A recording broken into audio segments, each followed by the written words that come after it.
So friends, tip number 13 है identify purpose. बहुत ज़रूरी है अपने जीवन में उद्देश्य को ढूंढना। अब हम लोगों को क्या लगता है जो हम काम कर रहे हैं वही हमारे जीवन का उद्देश्य है? जी नहीं, बिल्कुल नहीं। काम तो हम सर्वाइवल के लिए कर रहे हैं, पर क्या आप जीवन में काम करने ही आए थे? क्या आपने यहाँ पे जन्म सिर्फ काम करने के लिए लिया था? ये आपको आइडेंटिफाई करना पड़ेगा कि आप क्या कुछ ऐसा कर सकते हो जिसके लिए आपको आगे तक याद रखा जाए। आप एक लेगेसी छोड़ के जाओ, आप कुछ ऐसा करो जिससे दुनिया को भी कुछ फायदा हो।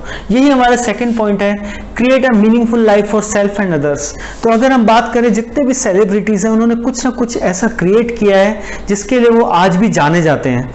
और जितने भी लीडर्स हैं, जितने भी सक्सेसफुल लोग हैं, उन्होंने भी कुछ ना कुछ तो ऐसा किया है जिसके लिए वो सिर्फ आज नहीं, वो लाइफ टाइम तक के लिए जाने जाएंगे, और वो तब भी जाने जाएंगे जब वो नहीं होंगे। तो आपकी लाइफ में भी आपको कुछ ऐसा पर्पस ढूंढना पड़ेगा जो आपको ना कि सिर्फ सक्सेस की तरफ लेके जाए, बट आपको अमर बना दे। और उसके लिए अगर हम बात करें तो बहुत सारी चीजें हैं जो आप कर सकते हैं। वो आपकी पर्सनल लाइफ में भी कर सकते हैं कि पर्सनल लाइफ में आपने गोल्स ऐसे बनाए कि वहां पे आप सिर्फ अपने बारे में नहीं सोच रहे, आप अपनी फैमिली के बारे में सोच रहे हो।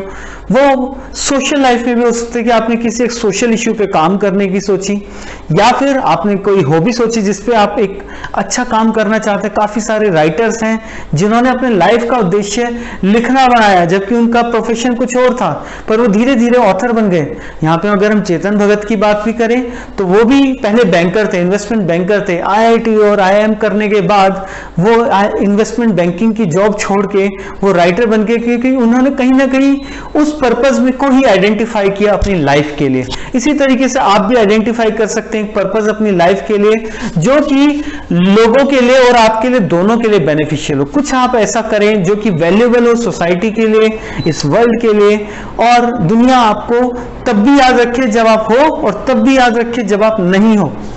Third thing is meaningful life can help you come out of any adversity. तो जो ये पर्पस है, ये जो मीनिंगफुल लाइफ है, ये आपको कभी भी एडवर्सिटी में हार नहीं मानने देगी। तो जितने भी आप देखोगे जो सुसाइडल टेंडेंसी लोगों में आ जाती है, वो तभी आती है जब उन्हें लगता है कि उनकी लाइफ में अब कुछ करने को बचा नहीं है या वो कुछ कर नहीं सकते हैं। पर जब भी आपकी लाइफ में एक पर्पस होगा और आपको ये होगा कि ये काम तो मुझे करना ही है, तो आप कभी हार नहीं मानोगे। आप किसी भी एडवर्सिटी से निकल जाओगे क्योंकि आपके आगे एक पर्पस है, एक पर्पस जिसको आप अचीव करना चाहते हो, एक रास्ता जहां तक आप पहुंचना चाहते हो। Next thing is don't crib about the things you can't control.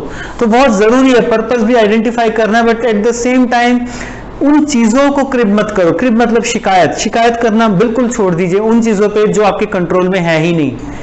तो जो चीजें आपके कंट्रोल में नहीं, उनकी शिकायत करके भी आप कुछ नहीं कर पाएंगे, क्योंकि कहीं ना कहीं आप कितनी भी कोशिश कर लें, आप उनको सही नहीं कर सकते हैं। और अगर आप सही कर सकते हैं तो उस पर शिकायत मत कीजिए, उसको चेंज कीजिए। जो कि लास्ट पॉइंट है, ब्रिंग द नीडेड चेंज। तो अगर आपको लगता है कि हाँ ये चीज गलत हो रही है और आप अगर उसको इंटरवीन करेंगे तो सही हो सकती है, तो प्लीज उसे कीजिए और वो चेंज लाइए, और वो चेंज ही आपका पर्पस भी बन सकता है। तो आप देखेंगे कि इस सोसाइटी में कितने सारे ऐसे इश्यूज हैं जिनको हम चाहें या ना चाहें रोज फेस करते हैं, और अगर हम चाहें तो उसे इंटरवीन करके चेंज भी ला सकते हैं, पर हम उसे चेंज करते नहीं है। हम नॉर्मली शिकायतें करते हैं कि यहाँ पे ये चीज खराब है और ये चीज खराब है, बट वहां पे अगर आप इनिशिएटिव लें एक लीडर की तरह, एक सक्सेसफुल इंसान की तरह, तो ना ही सिर्फ आपका नाम होगा, but people will get inspired from you.